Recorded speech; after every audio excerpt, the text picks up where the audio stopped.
हिमाचल प्रदेश में आरजेडी का मुद्दा जो चला हुआ है, ये एक सिर्फ मुद्दा ना होकर ये हिमाचल प्रदेश की राजनीति के लिए या हिमाचल प्रदेश के लोगों के हितों के लिए जो ये ग्रांट हमें मिलती थी, जब से हिमाचल प्रदेश बना है तब से ये ग्रांट मिलती थी, और उस ग्रांट को जो रोका गया एकदम से, ये राजनीति के प्रेरित है। और इसमें हमारे भाई अनुराग ठाकुर जी, खास करके मैं उनकी बात आज जहां पे करना चाहूंगा, क्योंकि अभी मैंने संसद में उनको बोलते भी देखा, तो उन्होंने बड़ी बड़ी बातें की। वहां पे जो निर्मला सीतारमण जी हैं, उनको नंबर दिए कि बहुत ज्यादा इन्होंने अच्छा बजट पेश किया। लेकिन मैं उनसे ये पूछना चाहता हूं कि अनुराग जी, आपको हिमाचल प्रदेश की जनता ने 5 बार सांसद बनाकर जहां से भेजा, क्या आप एक बार मोदी जी से तो आप बात करते नहीं है कभी? उनसे तो डरते हैं आप लोग। कम से कम वित्त मंत्री जी से बात कर लेते, उनको वहां पे संसद में एक बार बोल देते कि हिमाचल प्रदेश की ग्रांट को जिस तरीके से आपने बंद किया है उसको बंद ना किया जाए। आप हिमाचल प्रदेश के जो कर्मचारी एनपीएस थे, उनका 8,000 करोड़ रुपए का जो है, और 8,000 करोड़ रुपया हिमाचल प्रदेश की जो सरकार है उसका 1,600 करोड़ रुपया जो हमारा हक है वो केंद्र के पास पड़ा हुआ है। ये भी हमारा हक है और हम कोई भीख नहीं मांग रहे हैं। और हिमाचल प्रदेश के हकों की, हितों की अगर आप लड़ाई नहीं लड़ सकते हैं, तो आपको संसद में जो जनता ने भेजा है, आपको हिमाचल की जनता के प्रति जो जवाबदेही बनती है, आपको जो वो देना पड़ेगी। आप बार बार मुकर नहीं सकते हैं। आप जब भी होता है बड़ी बड़ी बातें बोलते हैं, और आपने तो यहां तक बोल दिया। और सबसे बड़ी बात यह है कि ये झूठ बोलते हैं। ये बीजेपी के एक नेता की बात नहीं है, ये बीजेपी के मैक्सिमम नेता जो है, आप उनको देखिए, वो झूठ पे झूठ बोलते हैं, और इस तरीके से बार बार झूठ बोलते हैं कि जनता उसको सच मानने लगती है।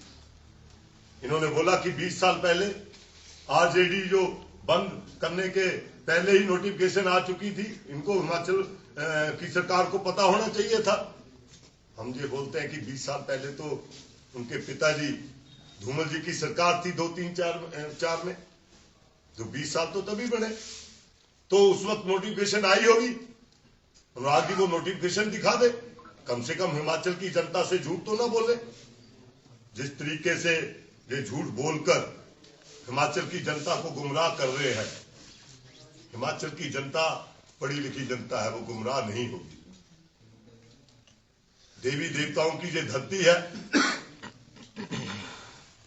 हिमाचल प्रदेश के लोग जो है भोले भाले हैं, उनको आप देवी देवताओं के नाम से, भगवान राम के नाम से ठग तो सकते हैं, लेकिन बार बार झूठ बोलकर आप जो है जनता से बच नहीं सकते हैं। जनता को आपको इसका हिसाब किताब देना पड़ेगा।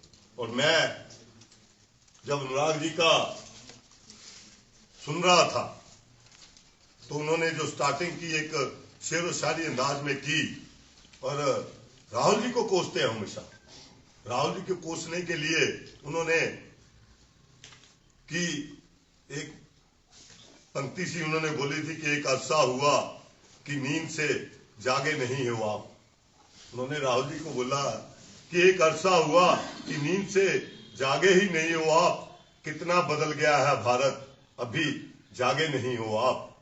बात जमी की करते हैं, बात जमी की करते हैं, पर जमी पे उतरते नहीं। तब के मजबूत भारत, तब के मजबूत, जो पंडित जवाहरलाल नेहरू का भारत था, जो इंदिरा गांधी का भारत था, इंदिरा गांधी के प्रधानमंत्री के समय भारत था, जो मनमोहन सिंह जी के समय का भारत था, जो नरसिम्हा राव जी के टाइम का भारत था, जो अटल जी के टाइम का भारत था, उसको आप मजबूर भारत बोलते हो। कि तब के मजबूर भारत से अब के मजबूत भारत की तस्वीर देखिए तो सही।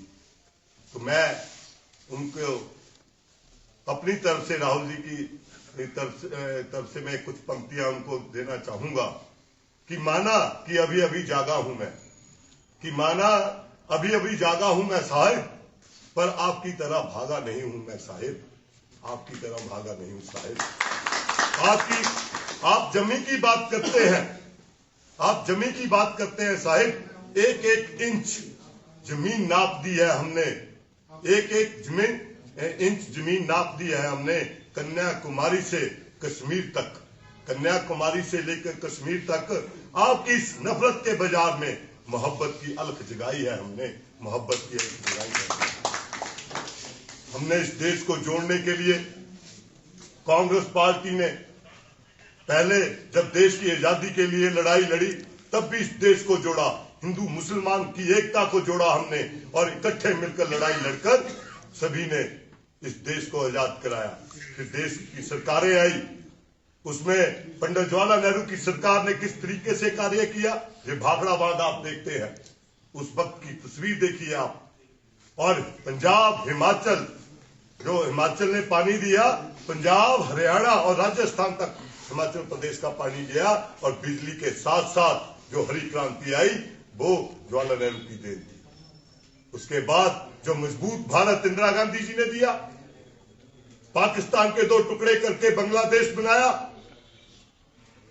और उसके बाद राजीव गांधी जी की सरकार में टेक्नोलॉजी आई, और उसके बाद जो आर्थिक नीतियां हमारी मनमोहन सिंह जी की सरकार में जो आर्थिक नीतियां आई थी, और उस वक्त आप बोलते थे कि जो हमने दिया आपको, जब आप आए 14 में, उसके बाद आपने इस सरकार की हालत जो की है, आपने बोला कि कितना बदल गया है भारत, तो मैं बताना चाहता हूं कि सच में कितना बदल दिया है भारत आपने।